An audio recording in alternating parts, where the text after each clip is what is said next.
오늘은 요한계시록을 우리가 좀 같이 나눠보고자 합니다. 요한계시록 우리가 들어가기 전에 요한계시록은 사실 상당히 우리가 많은 것들을 좀 나눠야 될 부분이 많아요.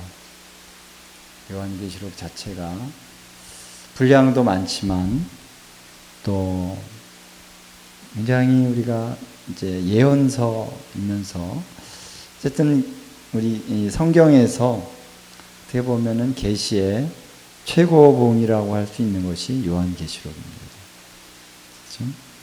그래서 요한계시록은 저번 때도 제가 말씀드렸지만 집으로 말한다면은 지붕과 같다라는 거예요. 그래서 기초와 기둥과 배들보 이런 것들이 잘 갖춰져야만 지붕을 얹을 수가 있죠. 그래서 요한계시록을 우리가 바르게 이해하고 이것을 우리 가운데 정말 온전히 이 계시의 말씀으로 들어가기 위해서는 다른 모든 그 외에 65권의 다른 성경의 말씀들의 기초가 잘 세워져 있어야 요한계시록도 아름답게 해석이 될 수가 있습니다. 그래서 많은 사람들이 요한계시록을 잘못 해석해서 이단에도 빠지고 또 요한계시록을 잘못 해석에 적용해서 또 어려움을 겪고 하는 그 이유가 뭐냐면은 다른 말씀들의 그 기초가 제대로 서지 않았다라는 것이죠. 그래서 요한계시록만 가지고 주로 해석을 하다 보니까 곁길로 갈 수가 있게 되는 것이다 하는 것입니다. 요한계시록은 사실 그래서 한 번의 시간을 가지고는 다 감당할 수가 없는 것 같고 짧게 해도 요한계시록 우리 이해하기 위해서는 좀 깊이 우리가 가야 되는데요. 그래서 요한계시록을 우리가 볼 때 많은 상징적인 용어들이 나온다라는 거예요. 물론 이것은 예언적인 계시입니다. 환상이 나오고 음성이 나오고 예언적인 계시고 이거를 누가 뭐 지어서 썼다라고 볼 수 없는 거예요. 그렇죠? 이건 하나님께서 직접 계시의 영을 풀어서 예언의 영을 통해서 우리에게 전달해 주신 내용이다라는 것이죠. 그래서 요한계시록의 제목이라고 할 수 있는 것은 처음에 1장 1절에 예수 그리스도의 계시라 나오죠. 그러니까 이건 계시라고 하는 단어가 먼저 나옵니다. 원어에는 계시 그리고 뒤에 예수 그리스도의 이렇게 이제 나오는 거거든요. 그러니까 요한계시록은 그야말로 계시다라는 거예요. 계시. 자, 그래서 우리 요한계시록 우리가 접근해 가는데 먼저는 요한계시록 많이 읽으셔야 돼요. 많이 읽어서 전체적인 구조를 잘 우리가 살펴보아야만 요한계시록을 제대로 해석할 수가 있게 되는 것이죠. 자, 그래서 오늘 요한계시록 우리가 접근해 갈 때에 그래서 우리 요한계시록을 이해할 때 다른 많은 성경도 다 필요하겠지만 이 선지서 구약의 선지서들이 요한계시록을 해석하는데 많은 도움이 된다라는 것이죠. 물론 선지서를 제대로 이해를 해야만 되는 거죠. 다니엘서라든가 스가랴서 이런 이제 요엘서 이런 이제 성경들 주로 요한계시록과 많이 연결이 되어 있는 그러한 성경들입니다.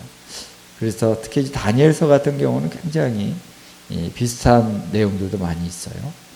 그래서 요한계시록은 계시적인 그런 하나님의 방법으로 전해졌지만 다니엘서나 스가랴서에 있는 그 내용들이 이렇게 그대로 나오는 경우가 꽤 있다는 것입니다. 그래서 메노라 그 촛대 금촛대 나오고 이런 것들이 이제 스가랴서에 많이 나오고요. 또 뭐 이 날 한때, 두때, 반때 이런 것들은 또 계시록에 많이 나온다는 거죠. 그래서 거기에 나오는 그런 용어들이나 단어들이 그대로 이렇게 나온다는 것이죠. 그래서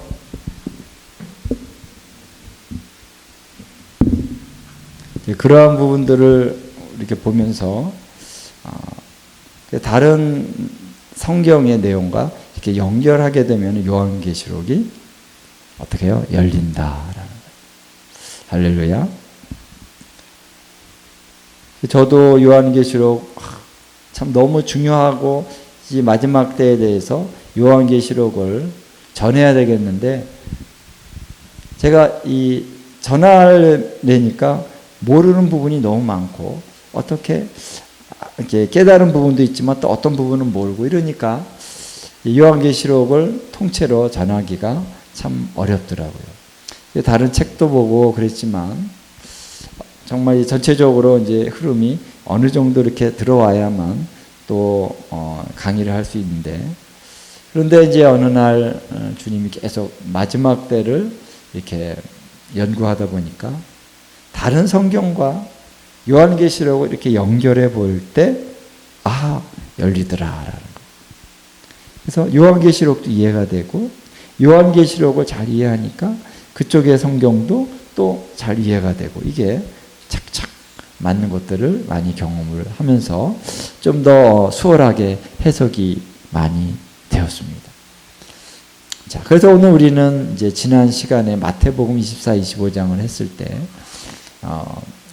7가지의 우리 이거 갖고 오셨어요? 프린트물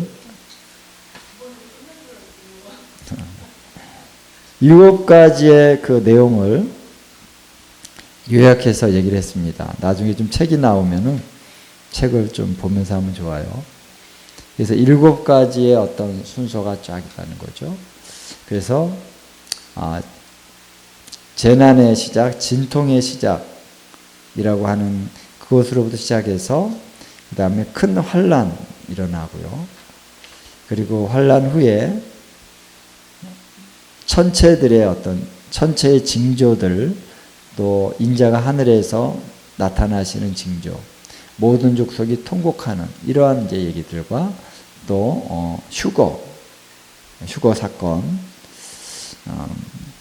그리고 이제 주의 날이 오고 주의 날 그리스도께서 임하셔서 이 땅에 임하시면서 이 대적하는 무리들을 심판하시고 파쇄하시면서 땅의 통치를 시작하시는 거죠.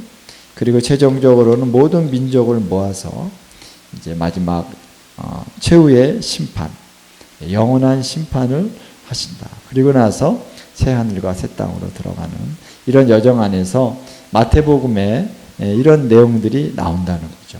그렇죠? 보좌에 앉으신다, 심판하신다 이런 내용들이 나온다는 것입니다.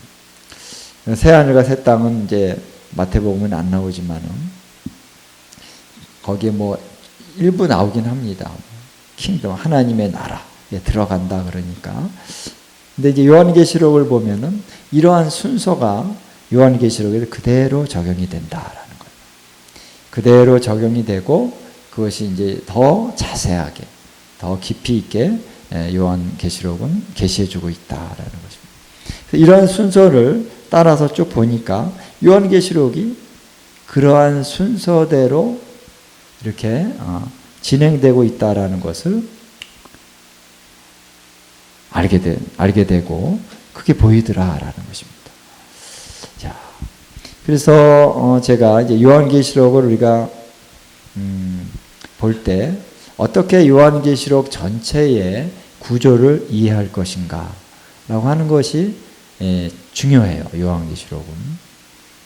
자, 그래서 요한계시록을 우리 해석함에 있어서 요한계시록은 연속적이고 동시적인 전개 방식을 취한다. 이렇게 한번 요약적으로 얘기할 수 있는데요. 연속적이라고 하는 것은 뭐냐면은 사건들이 이제 나오는 순서대로 기록을 했다라는 것입니다. 그리고 동시적이라고 하는 것은 하늘과 땅이 따로따로가 아니라 함께 이렇게 서로 상호작용을 하면서 함께 시간 순으로 전개된다라는 것이 이해되시죠? 이 관점, 이 전제가 참 중요한데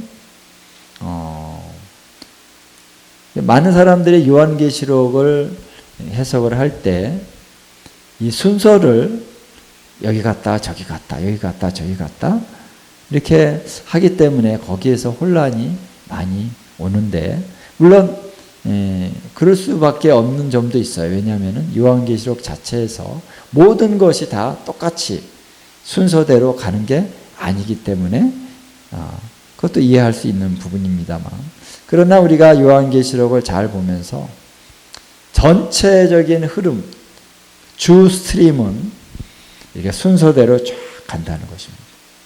미래의 사건이, 그래서 미래의 사건이 이렇게 순서대로 쭉 가고 있는데 그 중간중간에 삽입되는 내용들이 잠깐씩 있다는 거예요.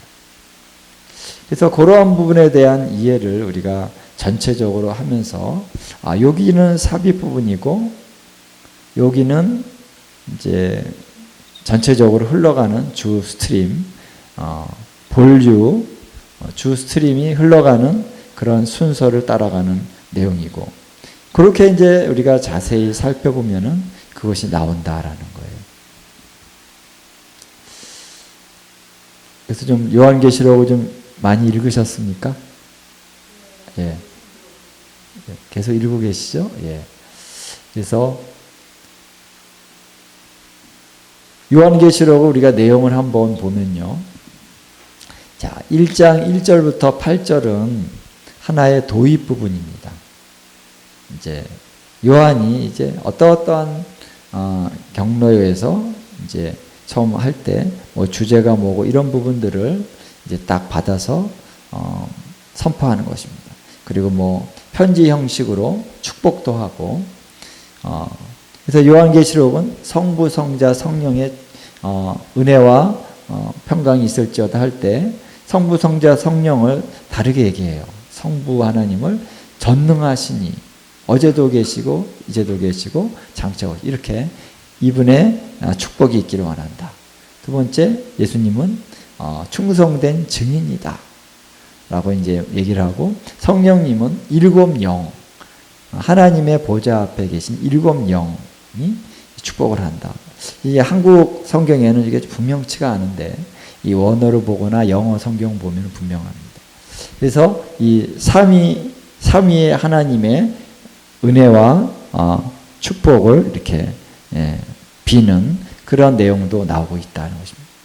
이렇게 처음에 도입부를 이제 하고, 그 다음에 마지막에 가가지고 22장 6절에서 21절은 또 마무리를 합니다. 마무리 내용이 있는데 거기에서 특별히 우리가 유명한 구절이 있죠. 이 예언의 말씀을 더하거나 빼면은 하나님의 축복이 제하여지거나 여기에 하나님의 재앙이 임할 것이다 하는 그 두려운 말씀이 있죠. 그래서 요한계시록을 빼거나 더하면 안 된다라고 하는 분명한 말씀을 하셨음에도 불구하고 얼마나 많은 사람들이 여기다 더하고 빼고, 그래서 결국은 이단으로 빠지는 거죠. 자, 이렇게 이제 생선의 머리를 잘라내고 꼬리를 잘라내고 버리는 건 아니고요. 이제 그걸 구분한다고 하는 의미에서, 그리고 그 중간의 내용은 뭐냐면은 요한이 계시를 받기 시작해서 계시를 받는 것을 마무리 짓는 그 내용까지가 쭉 나옵니다. 처음에 계시가 어떻게 시작이 됩니까? 요한계시록 이제 1장 9절부터 이제 보면은 거기에 나 요한이 이런 자인데 주의 날에 10절에 성령이 감동하셔서 내 뒤에 나팔 소리 같은 큰 음성이 들렸다. 그래서 내가 보는 것을 두루마리에 써서 이 7 교회에 보내라. 이 음성을 듣고 몸을 돌이킬 때에 인자 같으시니가 초대사에 거니시는 인자 같은 일을 보고 그가 머리가 이렇게 어떻고 뭐 발이 어떻고 이런 계시들이 환상 가운데 보였지요.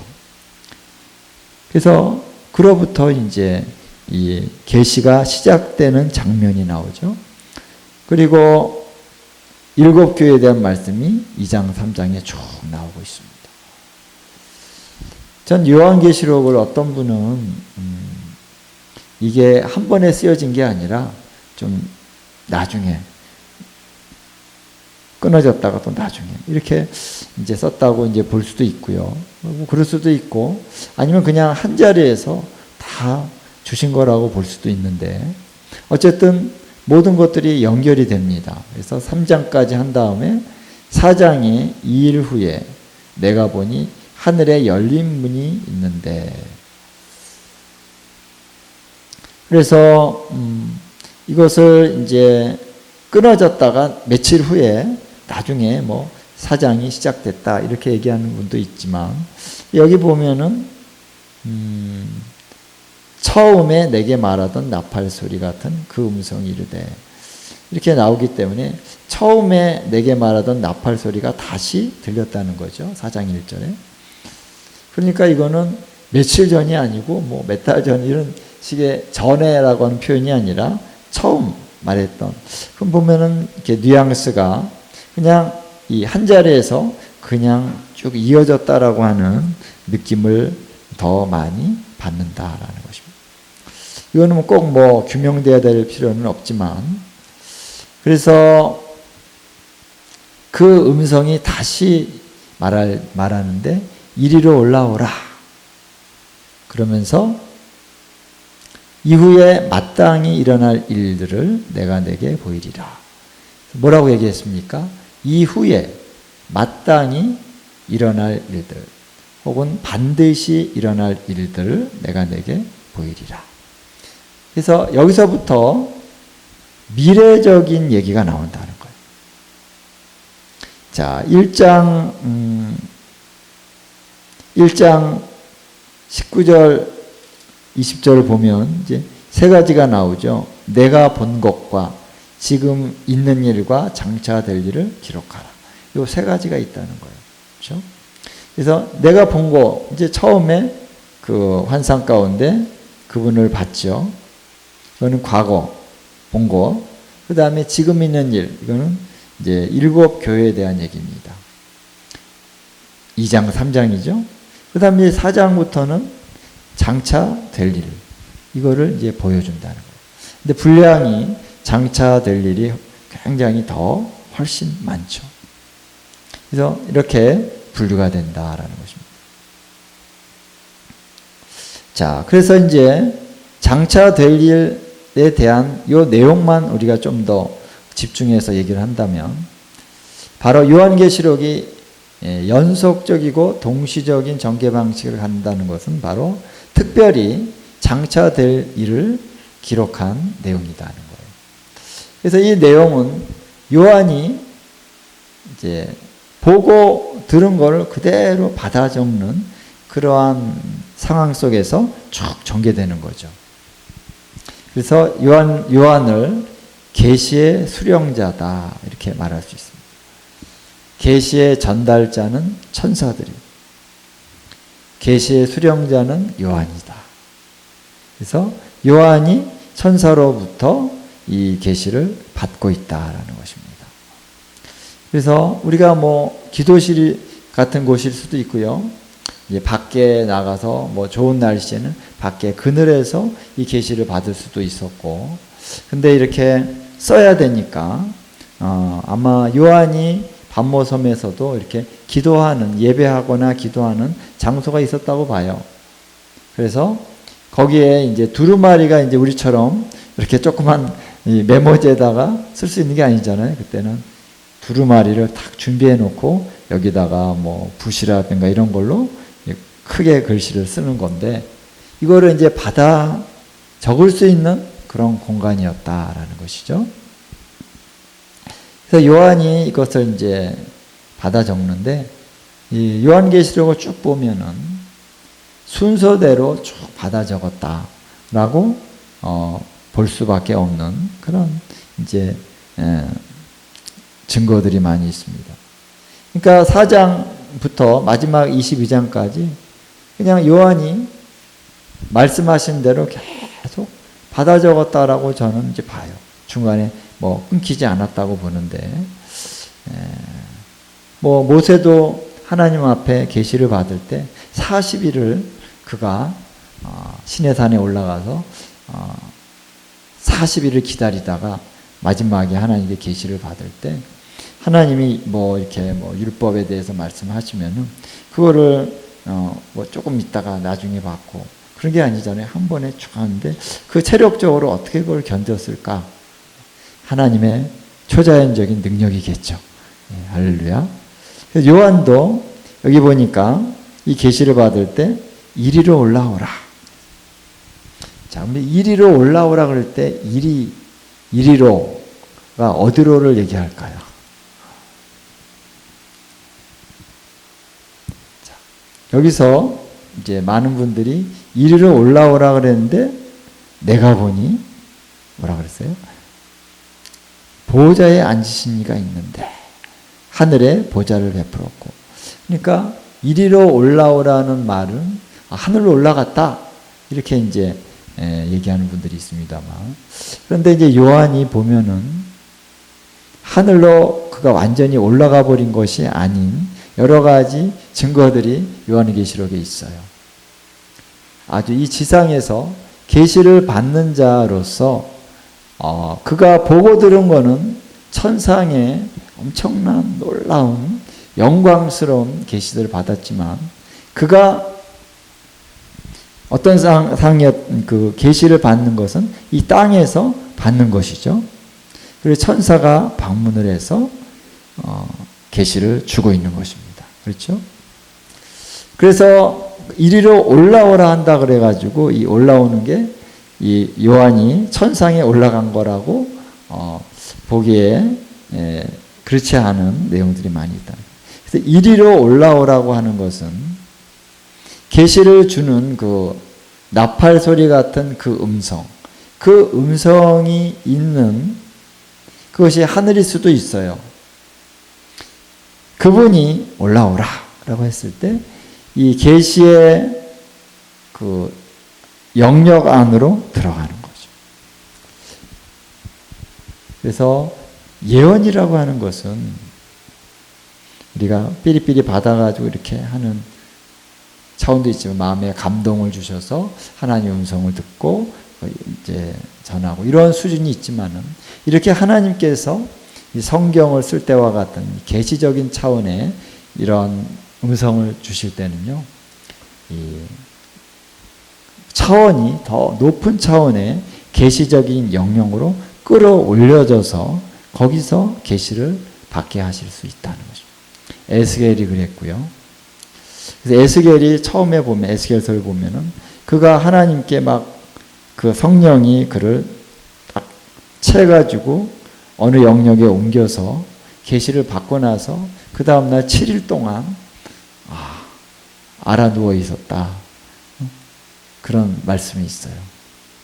그러니까 이게 계시를 받는다는 거지. 그리고 계시를 주는 천사가 딱 방문했을 때 요한도 그랬고 다니엘도 그 자리에 쓰러져 가지고 일어나지를 못했어요. 그러니까 엄청난 하나님의 영광의 그 어떤 무게가 엄청난 그 무게의 영광이 찾아온 것입니다. 그래서 아무나 이 계시를 받을 수가 없는 거예요. 하나님께 준비된 자. 근데 그 사람들도 그냥 넘어져 가지고 일어나지를 못하고 가서 힘을 주시는 그런 터치가 있을 때 일어나서 계시를 받을 수 있는 자세를 취할 수 있었다는 거예요. 그러니까 엄청난 그 영광이 그 자리에 있는데, 근데 또 계시도 종류에 따라서 좀 더 높은 차원으로 올라가야 되는 차원이 있고, 또 계시의 영역을 또 이동해서 계시를 받을 때가 있다라는 거죠. 그래서 처음에 계시를 받을 때와 달리 이렇게 이제 장차 올 일에 대한 계시를 받을 때는 이리로 올라오라. 계시의 영역이 더 레벨업이 됐다는 것입니다. 이해되시죠? 그래서 우리가 예언적인 사역에 대한 또 영적인 사역에 대한 우리 이해가 필요한데요. 이렇게 레벨업을 시켜주었다. 그래서 거기서 이제 장차 일어날 일들을 딱 보이기 시작했는데 올라오라 이후에 마땅히 일어날 일들을 내가 내게 보이리라 하시더라. 내가 곧 성령이 감동되었더니 딱 보이는 거예요. 그 다음에 성령이 확 부어주셔서 감동이 됐는데 그 다음에 보라 하늘에 보좌가 베풀었고 그 보좌 위에 앉으신 이가 있다. 이 하나님의 하늘 위에 하나님의 보좌가 보이는 것으로부터 이 계시가 이제 시작이 되는 것입니다. 이 계시를 받는다는 것이 어떤 차원일까요? 받아보지 않은 사람은 잘 모를 것 같아요. 그래서 이제 이 계시를 주는 자와 계시를 받는 자가 함께 그 자리에 있겠죠. 근데 이 영적으로는 이 천상의 차원으로 계시의 그 차원이 올라가고 있다라는 거죠. 그래서 4장, 5장에 하늘 보좌에서 일어나는 일들이 쭉 전개가 되는데 여기서 우리가 봐야 되는 것은 뭐냐면 4장, 5장의 내용이 현재냐 미래냐라고 하는 것이 좀 중요한 이슈가 되는데요. 제가 이렇게 볼 때 4장, 5장의 천상에서 이루어지는 사건이 쭉 나오는데 그러나 계시록을 보면 4장, 5장만이 아니라 계속 천상에서의 어떤 일들이나 거기서 찬양을 하거나 내생물이나 또 24장로들이 계속 수시로 나와요. 그래서 보좌에 앉으신 이의 어떤 부분이 또 계속 나오고 그래서 또 이 땅에서 구원받은 사람들이 보좌 앞에 가서 하나님을 찬양한다든가 이 천상의 사건들을 계속 이어지고 가는 것을 볼 때 4장 5장에서 천상의 사건이 끝나는 게 아니라 계속 이어진다. 계시록을 잘 읽어보면 우리가 알겠지만은 이 천상에서 이루어지는 일도 보면은 미래적인 사건이라는 거예요. 현재적인 사건이 아니라 미래적인 사건이다.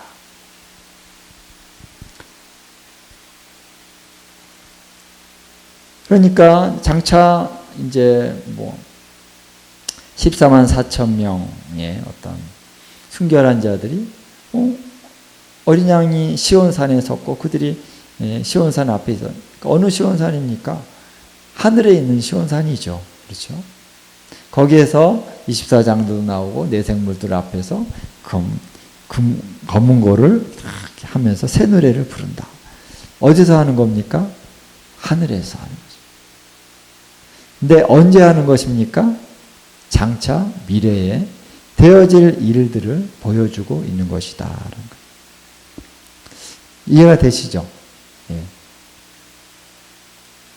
그래서 우리가 이 요한계시록의 이 구조를 우리가 이해하기 위해서 이 4장, 5장 어떠한 차원인가라는 걸 우리가 이해할 필요가 있습니다. 4장에는 주로 보좌에 계신 이에 대한 찬양과 경배가 쭉 나오고 있습니다. 근데 이 찬양을 받으신 보좌에 앉으신 이가 5장 1절부터 보면은 어떤 액션을 하셔요. 어떤 액션이 나옵니까? 그 오른손에 두루마리가 있으니 안팎으로 썼고 7면으로 봉하였더라. 근데 이것을 딱 보인다는 거예요. 누가 이 인을 떼기에 합당하냐? 그랬더니 아무도 없더라. 아무도 땅과 하늘 위에나 땅 위에나 땅 아래에 능히 그 두루마리를 펴거나 보거나 할 자가 없더라.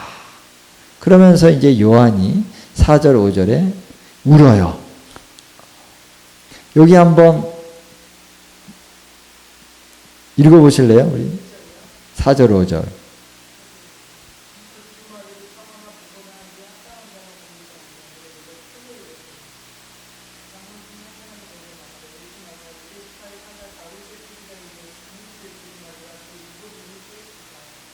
예. 자, 이 장면을 우리가 어떻게 이해되느냐 하는 것이 좀 중요한 이슈가 되는데요. 자, 왜냐하면 여기 요한이 울었어요. 그리고 장로가 나와요. 장로 중에 한 사람. 거기 앞에 보면 24장로들이 있잖아요. 그 장로 중에 한 사람이 왔어요. 그러면 이거 요한이 하늘로 올라간 건가? 장로는 하늘에 있는 존재잖아요. 그러니까 이러한 부분이 요한계시록에 몇 군데 나온다. 이게 뭘까? 자, 요한은 이 현재적으로 계시를 받고 있습니다. 근데 요한이 울었어요. 그러니까 장로가 나타났어요. 그래서 울지 마라. 죽임 다윗의 유다의 지파, 유다 지파의 사자 다윗의 뿌리가 이겼으니 그 두루마리와 그 일곱인을 그가 떼실 것이다. 자, 그래서 이것에 대한 이해가 처음엔 좀 난감한 것 같은데, 그래서 이것을 이해하기 위해서는요, 좀 전체적인 거를 다 봐야 됩니다. 자, 장로는 분명히 미래적인 천상에서 하나님께 경배하고 찬양하고 하나님 보좌 주변에 있는 자가 바로 장로입니다. 근데 그가 요한에게 와서 울지 말라 이렇게 얘기했다. 요한이 울었어요, 또. 그러면은 요한이 보좌 앞에 가서 요한이 울고 있고 보좌에 앉아있던 장로가 요한에게 가까이 와서 울지 말라. 이게 천상에서 이루어진 것이냐. 그러니까 이게 어떻게 미래에 이루어질 수는 없지 않느냐. 그래서 이거는 현재적인 사건이다. 이렇게 얘기하는 사람이 있다는 것이죠. 근데 우리가 이제 계시를 받는다는 차원에서 볼 때 이 앞에 있는 모든 내용들은 미래적으로 천상에서 이루어지는 사건이다라는 거예요. 그리고 계시를 받는 현장에서 요한이 계시를 받고 있지만 그 계시가 너무나도 생생하기 때문에 아무도 뗄 수가 없다는 것 때문에 그가 중보적인 어떤 그런 아픔이 일어나면서 우는 거죠.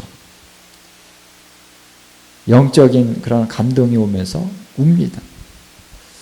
그럴 때 이제 이것도 다 계시를 받는 현장에서 일어나는 것은 다 성령님의 어떤 감동하심인 거죠.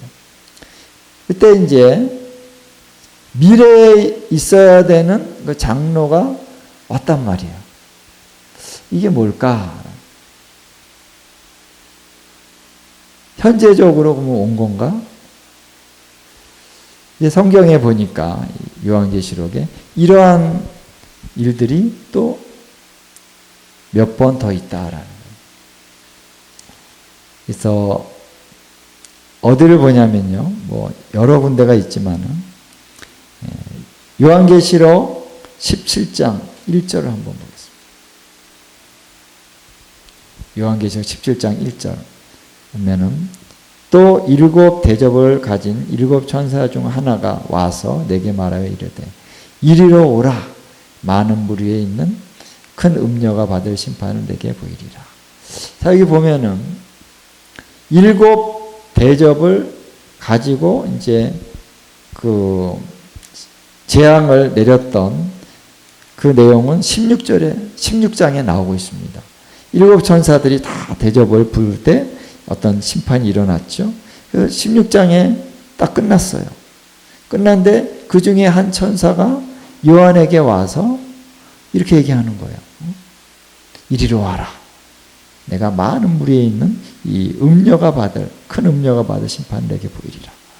이건 뭘까라는. 그러니까 여기는 계시를 받고 있는 요한에게 와서 이 천사가 얘기를 한단 말이에요. 쫙 얘기를 하는데 이게 뭘까라는 거예요. 우리가 시간 차원으로 우리가 잘 이해할 필요가 있어요. 그래서 16장의 내용은 뭐냐면 장차 미래에서 이루어질 하늘에서의 일과 땅에서의 일이 함께 연결되어져서 장차 미래에 일어날 일이다라는 것입니다. 이해되시죠? 분명히 미래에 있는 얘기죠, 이거는. 그러나 17장에 요한하고 이렇게 대화하고 얘기하는 거는 현재적인 일이죠. 그렇죠? 그래서 요한은 계시를 받는 수령자 입장에서 계시의 천사들이 와서 이렇게 말을 해주면 그걸 듣고 적고 있는 그 상황 가운데 있는 거예요. 그렇죠? 적으려면 어떻게 해야 됩니까? 이게 저 하늘에 가 있으면 안 되잖아요. 이 땅에서 적어야 되는. 이 영은 계시를 받고 있다는 거예요. 영은. 그렇죠?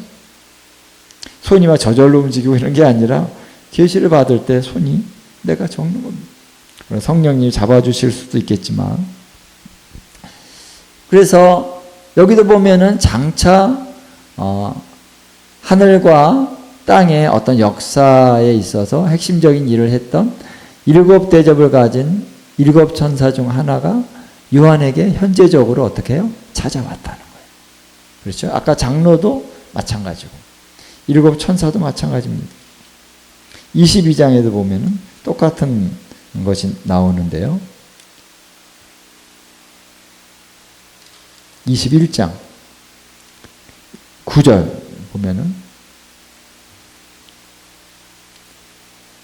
7 대접을 가지고 마지막 7 재앙을 담은 7 천사 중 하나가 나와서 내게 말하여 이르되 이리 오라 내가 신부 곧 어린 양의 아내를 내게 보이리라 하고, 그 다음 10절에 성령으로 나를 데리고 크고 높은 산으로 올라가 새 예루살렘이 내려오는 것을 보인다.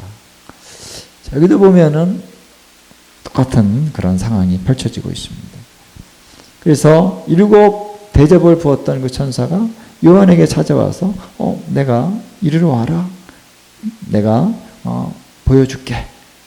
그리고 보여주고 들려주는 것입니다. 그래서 이렇게 어떤 오라라고 한다는 말은 뭐냐면 가까이 오라 혹은 올라오라 하는 것은 어떤 계시적인 영역의 이동이라고 볼 수 있어요. 어떤 다른 차원의 계시의 차원으로 이동하거나 또 업그레이드 되기 위해서 이런 천사들이 말을 하는 것입니다. 그리고 나서는 이제 그 다음에 계시의 차원이 풀어지는 그런 예언적인 또 환상과 이런 것들이 나타나게 된다라는 것입니다. 그래서 요한은 보면서 들으면서 하는 거예요. 너무나 생생하니까 그냥 거기에 참여하는 것 같은 그런 느낌이 들 정도로 그냥 보고 듣고 그러니까 우리가 TV 같은 거 보면 빨려 들어가잖아요. 내가 그렇죠? 감정이입이 되죠? 요한도 마찬가지입니다. 그래서 자기가 거기에 있는 것처럼 막 울었던 거예요. 또 어떠한 이제 상황이 있냐면은 19장에 보면 이 계시가 너무나 생생하다 보니까 요한이 그 천사에게 절을 하려고 그래요. 10절, 19장 10절에 보니까 여기 내가 그 발 앞에 엎드려 경배하려 하니 그가 나에게 말하기를 나는 너와 및 예수의 증언을 받은 내 형제와 같은 된 종이니 삼가 그리하지 말고 오직 하나님께 경배하라. 예수의 증언은 예언의 영이라 하더라. 자, 여기서 절을 하려고 하니까 경배하려고 하니까 그렇게 하지 마라. 나는 종이다. 그러니까 요한이 계시를 받는 현장에서 너무 계시가 이제 빨려 들어가니까 그냥 하나님이 주기 그 영광으로 충만 천사가 계시를 전할 때 영광으로 충만하니까 하나님인 줄 알고 경배하려고 하니까 아니라는 거예요. 경배. 또 한 구절이 있어요. 22장 8절에 보면 한 번이 아니고 2번이에요. 이것들을 보고 들은 자는 나 요한이니 내가 듣고 볼 때 이 일을 내게 보이던 천사의 발 앞에 경배하려고 엎드렸더니 그가 내게 말하기를 나는 너와 내 형제 선지자들과 또 이 두루마리의 말을 지키는 자들과 함께 된 종이니 그래 하지 말고 하나님께 경배하라 하더라. 이게 뭐 2번 그랬을 수도 있고 아니면은 한 번 그랬는데 2번 썼을 수도 있고 마지막 글은 한 번 반복해서 쓴 것이라고 볼 수도 있고요. 어쨌든 요한이 이렇게 계시를 받는 현장 안에서 좀 이렇게 뭐랄까 헷갈릴 수 있는 그런 상황이라는 거예요. 왜냐하면 계시의 전달 과정에서 너무나 영광이 충만하니까 그냥 하나님이 앞에 계신 것 같은 거예요. 그러니까 막 경배가 나오는 것입니다. 그랬더니 천사가 너 나에게 경배하지 말고 오직 하나님께 경배해라. 자, 이런 장면들이 여러 군데 나와요. 또 한 구절을 보면은 7장에 보면은 우리 7장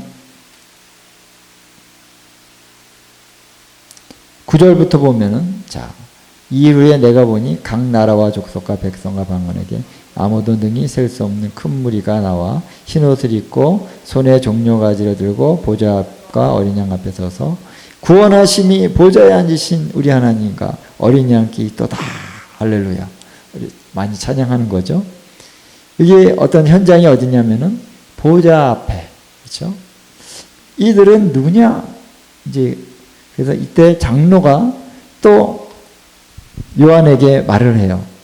장로 중 하나가 응답하여 나에게 이르되 13절에 보니까 이 흰옷 입은 자들이 누구며 어디서 오느냐 어디서 왔느냐 그러니까 주여 당신이 아시나이다 하니까 그가 나에게 이르되 이는 큰 환난에서 나오는 자들인데 어린 양의 피에 그 옷을 씻어 희게 하였느니라. 그러니까 장로가 또 요한에게 얘기를 하고 있어요. 그러니까 요한이 그 보좌 앞에 있는 것이 아니라 요한은 여기 계시를 받는 현장에 있다. 물론 그의 영은 그것을 보고 있습니다. 그렇죠? 그 소리도 듣고 있습니다. 그러나 어디까지나 요한은 이 땅에 있는 거죠. 그런데 여기에 이제 장로가 물어보는 거예요. 이들이 누구냐? 그랬더니 당신이 아시나이다. 그랬더니 이들은 어린 양의 피에 그의 옷을 씻어 희게 된 자들이며 큰 환난에서 나오는 자들이다. 자, 그래서 제가 이 계시를 우리가 연구함에 있어서 이렇게 하나하나 따질 필요가 있습니까? 그런데 필요가 있습니다. 왜냐하면 잘 분별해야 되니까. 이 말씀을 분별하기 위해서 우리가 이렇게 따지는 것입니다. 잘 우리가 이렇게 점검해보고 또 비교해보고 분석해보고 이렇게 해야 되는 거예요. 성경을 우리가 연구할 때는 그런 자세가 필요하다라는 거죠. 자, 그래서 다시 원점으로 돌아와서 5장 5절 6절은 바로 요한이 계시를 받는 현장에서 24장로 중에 한 사람과 이렇게 대화하는 것이다. 그래서 5장 6절을 이제 삽입으로 볼 수 있는데 5장 4절 5절을 삽입으로 보고 그래서 3절에서 아무도 두루마리를 펴거나 보게 할 자가 없더라. 그러나 4절 5절 지나서 6절에 내가 보니 보좌와 내 생물 장로들 사이에 한 어린 양이 섰는데 일찍이 죽임을 당한 것 같더라. 이게 나오잖아요. 그래서 그는 7뿔이 있고 7눈이 있으니 그 눈은 온 땅에 보내신 바다 하나님의 7영이더라. 그 어린 양이 나와서 보좌에 앉으신 이의 오른손에서 두루마리를 취하니라. 자, 5장은 이렇게 어떤 두루마리가 나오고 그 두루마리를 취하는 장면이 나오고 그 다음에 찬양과 경배가 막 일어나서 이 어린 양을 막 찬양하죠. 그렇죠? 계시록에 보면 찬양이 많이 나옵니다. 그리고 나서 이제 6장에 들어가면서 7인이 떼어지는 사건이 시작이 된다. 자, 7인 떼어지는 사건, 우리가 좀 이때부터 조금 계시가 조금 굉장한 상징적인 그런 얘기들이 많이 나오죠. 그렇지만 이게 상징적으로 표현한 부분도 있지만 이 일들은 이 땅에서 실제적으로 이루어지는 것이다. 그렇게 봤을 때 6장과 4장, 5장은 어떤 관계가 있습니까? 라고 했어요. 순서대로 이루어지는 것을 볼 수 있겠죠. 그렇죠? 자, 5장 끝나고 나서 6장에 자연스럽게 어린 양이 이제 첫 번째 인을 떼기 시작하고 두 번째 인을 떼기 시작합니다. 그리고 첫 번째 인을 뗐을 때 어떤 일이 일어나죠? 6장 1절에 보니까 흰 말과 그 탄자가 나타납니다. 그래서 면류관을 받고 나가서 이기고 이기려고 하더라. 첫 번째 흰 말, 두 번째는 뭐죠? 붉은 말.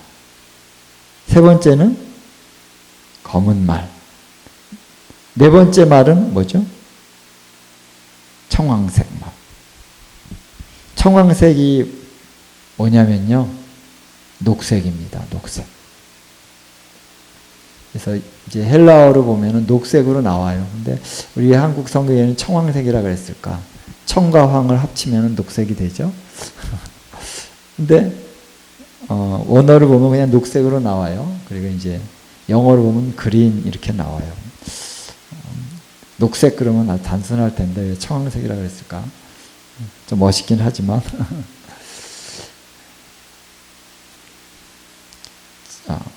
제가 이제 얘기하는 건 뭐냐면 이 계시가 순서대로 가고 있다라는 것을 얘기하는 것입니다. 이해되시죠? 성경을 이렇게 읽어보면 순서대로 된다는 걸 볼 수가 있어요. 그렇죠? 두루마리를 받았죠? 그래서 두루마리를 이제 아버지 하나님의 손에서 어린 양께 왔죠? 그래서 어린 양이 이제 인을 뗐어요. 뗐더니 흰 말이 나오고 두 번째 붉은 말이 나오고. 인을 떼는 것은 어디서 떼는 것입니까? 하늘에서 떼는 것이죠. 그렇죠? 그리고 붉은 말이 나타나서 이 땅에 어떤 일들이 일어나는 것은 땅에서 이루어진 일이죠. 그래서 두 번째 붉은 말이 나올 때는 막 칼이 나오고 화평을 제하해버리고 죽이게 하고 이런 일들. 세 번째 인 뗐을 때는 이제 기근이 나옵니다. 기근. 그래서 저울이 나오고 막 그랬죠. 네 번째 인은 죽음. 많은 4분의 1에 해당되는 지역에서 사람들이 많이 죽임을 당한다. 이런 이제 일들이 땅에서 풀어진다는 거예요. 자, 그런데 이 한 가지 이제 그 요점은 뭐냐면은 하늘에서 인을 떼신 시점과 땅에서 어떤 사건이 일어난 시점이 동시에 이루어지는 것이냐라는 거예요.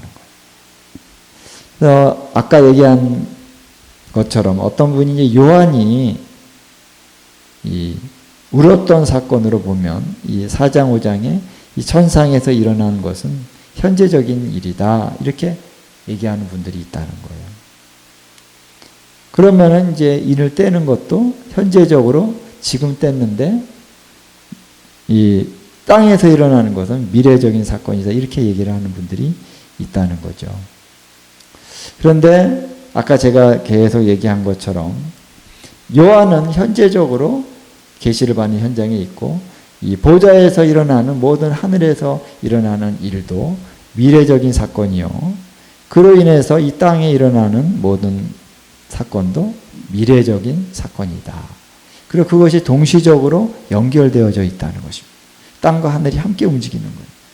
함께 일이 일어나는 것입니다. 그래서 그것을 우리가 어떻게 또 알 수 있냐면은 6장 1절에 보면은 어린 양이 인을 뗄 때에 그냥 이 땅에서 어떤 흰말과 그 탄자가 나오는 게 아니라 중간에 어떤 내용이 나오냐면은 네 생물 중에 하나가 우레소리 같이 말을 하되 오라 이런 말을 한다는 거예요. 그럼 네 생물은 어디에 있습니까?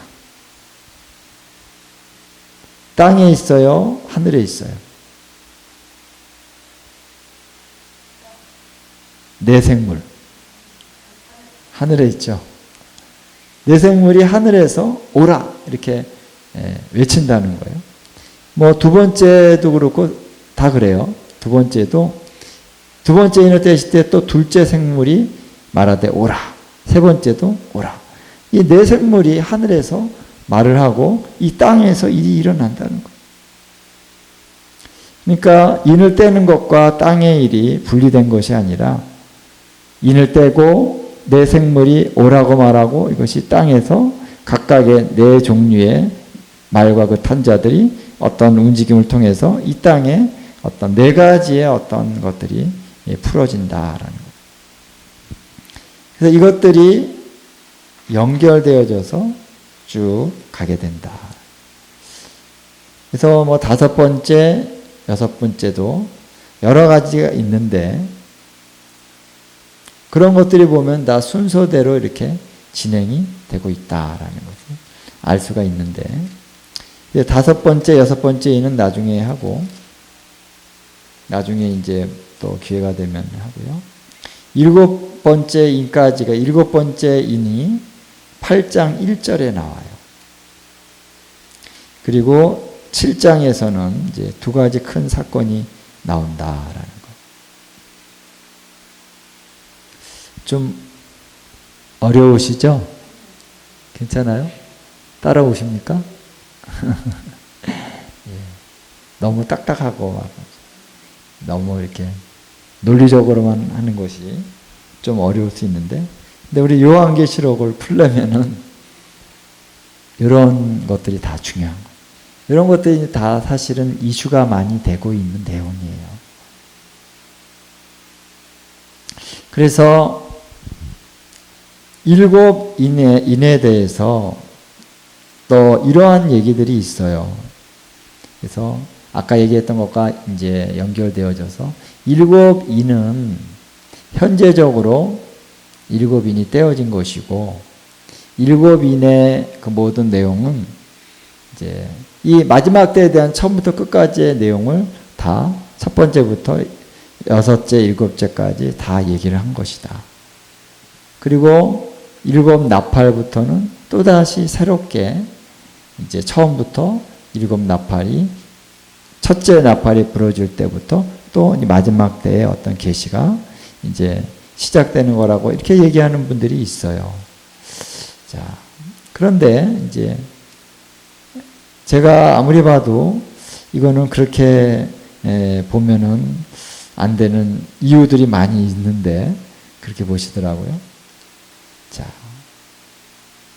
이제 성경을 통해서 볼 때 이 7 인이 이렇게 쭉 떼어지는 과정 끝나고 바로 7 나팔이 나와요.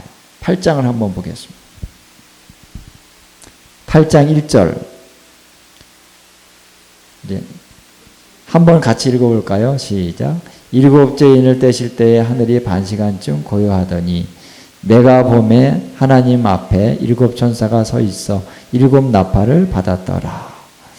자, 여기서 7 인을까지 떼어지는 사건과 7 나팔이 부러지는 사건과 뭔가 이렇게 간격이 있다라고 하는 느낌을 받을 만한 어떠한 것도 없어요. 그냥 연이어서 이루어지는 거죠.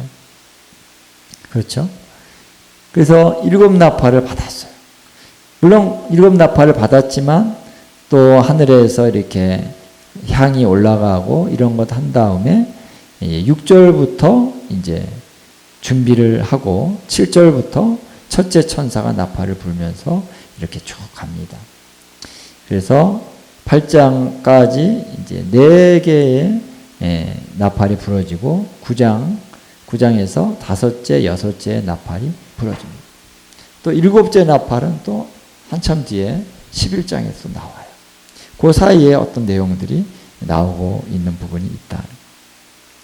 그래서 여기서 이 7 인과 7개의 인과 7개의 나팔의 그 사건이 그냥 순서대로 가는 거냐 아니냐라고 하는 것을 우리가 이제 보려고 하면 이제 7장을 한번 보면 7장 1절에 보면 자, 7장의 위치는 뭐냐면은 6장 마지막에 6번째 인이 떼어지고 이런 뭐 천체 진동이라든가 또 이런 일들이 일어나요. 인자의 징조와 같은 일들이 일어나고 그 다음에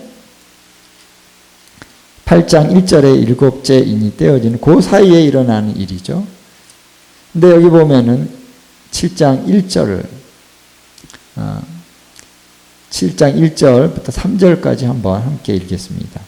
이 일 후에 내가 내 천사가 땅 내 모퉁이에 선 것을 보니 땅의 사방의 바람 붙잡아 바람으로 하여금 땅이나 어디서나 각종 나무에 불지 못하게 하더라.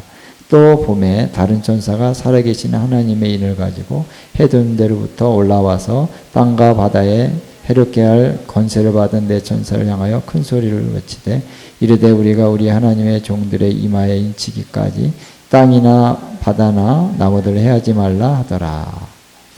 자, 여기 보니까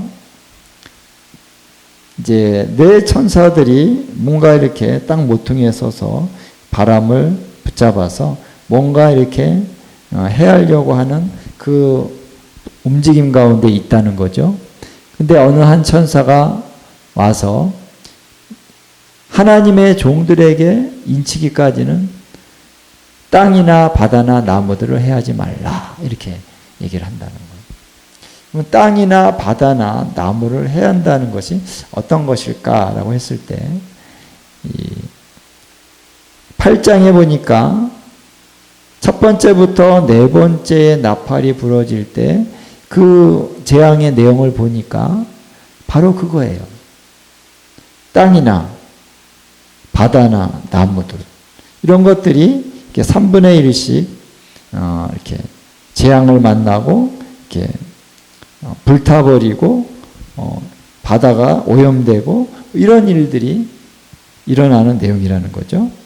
첫 번째 나팔이 부러질 때 피 섞인 우박과 불이 나와서 땅에 쏟아지며 땅의 3분의 1이 타버리고 수목의 3분의 1이 타버리고 각종 푸른 풀도 다 타버렸더라. 이렇게 이제 그 다음에 둘째 천사가 나팔을 불 때는 바다에 던져서 바다의 3분의 1이 피가 된다. 이런 거고요. 배들이 3분의 1이 깨지고 바다 가운데 있는 이제 피조물들의 3분의 1이 죽고 셋째 천사가 나팔을 불 때는 강들, 그렇죠? 이런 이제 육지에 있는 그러한 물들이 3분의 1이 쓰게 되고 넷째 천사가 불 때 3분의 1의 그 해와 달과 별들의 빛이 타격을 받는다. 이런 거죠. 그러니까 이러한 재앙을 이제 내지 말라고 하는 이 7장의 이 내용이 다시 말하면은 이 첫 번째부터 네 번째 나팔을 부는 천사들에 해당한다라고 하는 것을 우리가 볼 수 있다라는 것입니다. 그래서 이러한 차원들을 볼 때 아직 일곱째 인이 떼어지지 않은 순간인데, 그렇죠? 일곱째 인이 아직 떼어지지 않고 여섯 번째 인이 떼어진 후인데 바로 이 앞에 가는 네 번의 나팔에 대해서 이제 준비를 하고 있다라는 거예요. 이 내용이 순서적으로 이렇게 연결이 되죠. 그렇죠? 그러니까 7장 1절부터 3절의 내용이 8장 6절부터 12절까지 내용하고 이렇게 연결이 된다는 거예요. 순서대로. 그렇죠? 그 다음에 이제 14만 4천 명이 인침을 받죠. 그렇죠? 인침을 받은 다음에 9장에 보면은 그 인침받는 내용이 나와요. 자,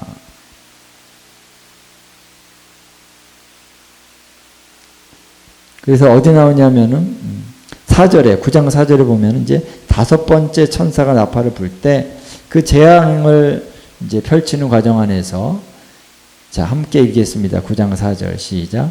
그들에게 이르시되 땅의 풀이나 푸른 것이나 각종 수목은 해하지 말고 오직 이마에 하나님의 인침을 받지 아니한 사람들만 해하라 하더라. 이 보니까 이마에 하나님의 인침을 받지 아니한 자들 그들만 해하라 라는 내용이 나오잖아요. 그렇죠?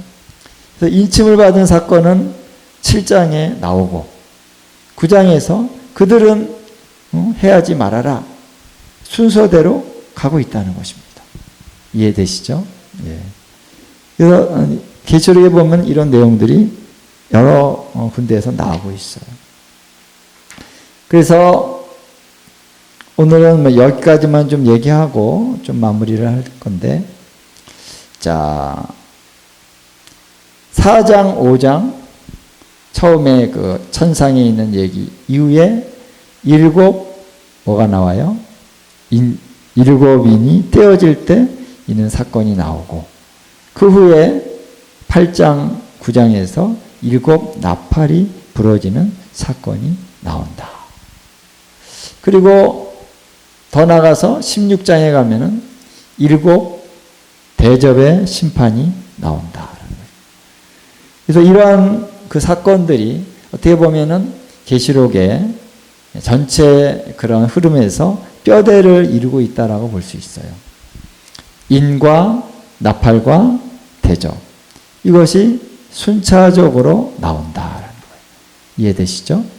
그리고 그 강도가 점점 커진다는 거예요. 예를 들면은 6장에 특히 6번째 인에 보면은 정말 놀라운 그런 일들이 일어나죠. 지진이 일어나고 해가 어두워지고 달이 피가 되고 별들이 무화과 나무 그 열매처럼 이렇게 떨어진다는 거예요, 땅에. 하늘이 두루마리가 말리는 것 같이 떠나가고 각 산과 섬이 제자리에서 옮겨진다. 이 엄청난 일이 일어나는 거예요. 그러나 여기서 뭐 사람들이 많이 죽는다 이런 말씀은 없거든요. 그렇죠? 근데 이제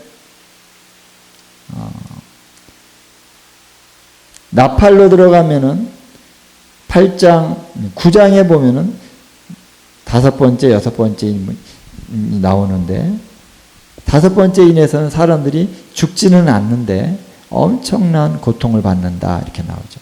그날에 사람이 죽기를 구하여도 죽지 못한 정도로 고통스러운 그런 재앙을 받는데 6번째 나팔에 가서는요 3분의 1이 일시에 죽임을 당하는 사건이 일어납니다. 엄청난 사건이죠. 근데 이게 더 커지죠. 점점 강도가 세진다는 거예요. 자, 그런데 그 대접의 심판으로 가면요 더 엄청나요. 뭐 다 얘기하진 않고 마지막 7째를 보면은, 자, 7째 천사가 대접을 이제 쏟아 부으면 지진이 일어나는데 이 지진이 얼마나 큰지 사람이 땅에 있어온 이래로 이같이 큰 지진은 없었더라. 그렇죠? 큰 성이 세 갈래로 갈라지고 만국의 성들이 무너지고, 그러니까 만국이라고 하는 것은 모든 족속들의 성들이 다 무너진다는 거예요. 큰 성 바벨론이 하나님 앞에 기억하신 바 되어서 맹렬한 진노의 포도잔을 받으며 각 섬도 없어지고 산악도 간데 없더라. 아까 6장에서는 섬이 옮겨진다 그랬어요. 섬과 산들이 옮겨진다 그랬어요. 근데 여기는 없어진다는 거예요. 더 강하죠? 그러니까 섬이 막 그냥 무너져 내려버린다는 거, 완전히. 산도 무너져 내려져 버린다. 그 다음에 한 달란트나 되는 큰 우박이 하늘로부터 사람에게 내림에 사람들이 그 우박의 재앙 때문에 하나님을 비방하고 그 재앙이 심히 크미러라. 점점 세지죠. 그 다음에 19장에 가면은 이제 주의 날에 하나님의 그 영광 안에서 예수께서 재림하여 이 땅에 와서 그들을 대적하는 자들을 심판하시는데, 여기는 그냥 이 추수가 일어나는 거예요. 그래서 죽어도 추수, 알곡 추수지만 이 재앙의 추수는 포도주 틀에다가 밟는다라는 거예요. 거기에 모인 모든 군대가 완전히 전멸해버리는 그러한 심판이 있게 된다. 점점 커지죠. 점점 강력해집니다. 그래서 20장에 보면은 이제는 최후의 심판, 마지막 심판에서는 이제 거룩한 자와 거룩하지 않은 자가 딱 갈라져서 생명책에 기록되지 못한 자들은 모두 다 불못에 던져지더라. 이건 더 강력한 그런 심판, 완전한 심판이 일어나는 거예요. 이 강도가 점점 세져요. 그렇죠? 이 강도가 점점 세진다는 것 자체도 순서가 있다는 거예요. 하나님의 그 심판이 처음부터 막 컸다가 사그라드는 것이 아니라 처음에 일어나는 것보다 두 번째가 더 커지고 세 번째가 더 커지고 네 번째만 이렇게 커지는 거죠. 왜냐하면은 회개할 기회를 주시는 것이다. 회개할 기회를. 보면은 이제 사이사이에 나팔 재앙이나 또 그런 대접 재앙에 보면은 그들이 이런 극심한 어떤 심판을 경험하면서도 회개치 아니하더라. 이런 말씀이 나와요. 근데 하나님께서는 회개를 원한다는 것이죠. 기회를 주고 있다는 거예요. 그런데 그래도 회개하지 않는 자들은 회개하지 않는다. 그래서 최후의 심판을 자초하고 있는 것이다 하는 것입니다. 자, 그래서 이 계시록에 근데 중간에 이제 이렇게 삽입된 구절이 있어요. 그 삽입된 어떤 내용이 12장, 11장에도 좀 있고 12장, 13장 요 내용들은 이제 삽입된 내용인데 이것은 왜 이렇게 심판이 극심할 수밖에 없느냐. 그래서 이것은 사탄과 또 짐승과 거짓 선지자 또 17장, 18장에 보면은 그 바벨론에 대한 얘기가 나오죠. 음녀 바벨론. 이러한 이 악한 세력들이 이 땅에서 하나님을 대적하고 이 땅에 악을 행하고 있기 때문에 하나님의 심판이 극심할 수밖에 없다라고 하는 것을 성경이 얘기하기 위해서 이런 얘기들을 하고 있는 것입니다. 그냥 왜 하나님이 심판을 내리냐? 심판만 나오면은 이해가 안 될 수 있잖아요. 왜 하나님이 심판하시느냐? 그들의 악이 너무나도 극심하다. 이런 것을 보다 얘기하고 또 이러한 악한 자들의 환난과 핍박 안에서 견뎌내는 자, 끝까지 견뎌내는 자는 구원을 얻으리라 하는 것을 또 여기서 얘기해 주고 있는 것입니다. 그래서 마지막 때는 이제 그 이마와 손에 짐승의 표를 받지 않아야 된다. 짐승의 표를 받는 자들은 영원히 심판을 받는다. 그런 말씀들이 계시록의 곳곳에 나오고 있죠. 그래서 그 바벨론으로부터 도망쳐라, 나와라 그런 말씀도 있고. 그러니까 마지막 때에 이런 악의 세력들이 사람들을 미혹하고 사람들을 멸망으로 이끌어가는데 그들이 심판을 받아야 되기 때문에 하나님의 그 심판이 이렇게 이루어진다라는 것입니다. 그래서 이러한 상황 가운데서 우리가 어떻게 이제 마지막 때를 맞이해야 될까라고 하는 것들을 우리가 말씀을 중심으로 해서 우리 깨닫고 또 성령님의 인도를 따라서 우리가 준비되어져야 될 줄로 믿습니다. 그래서 이제 그 삽입된 구절 또 개인적으로 계시를 받는 내용 요런 거 빼고는 전부 다 하늘과 땅에서 순차적으로 쭉 이어져 가고 있다는 거예요. 그래서 가시만 딱 빼면 가시를 빼면은 뭐가 남죠? 순살이 남죠. 그 다음에 순살을 맛있게 먹으면서 이렇게 가는구나 보면 되는 거예요. 근데 가시 때문에 자꾸 우리가 걸려 넘어질 수가 있고 가시가 이 목에 걸려가지고 캑캑 될 수가 있는데 가시를 잘 발라내기 위해서 오늘 우리가 전체를 한번 쭉 봤습니다. 그래서 계시록을 쭉 보면은 이 부분만 잘 이해가 되면 그 다음에 해석하는 거는 어려움이 없어요. 이런 일이 있구나. 이런 일이 있구나.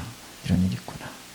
쭉 보는데 근데 해석하는데 좀 이제 여러 가지 좀 깊이 있게 들어가야 될 부분들이 많이 있어요. 그리고 깊이라고 하는 것을 추구할 때 선지서에 있는 내용과 이렇게 짝을 맞춰요.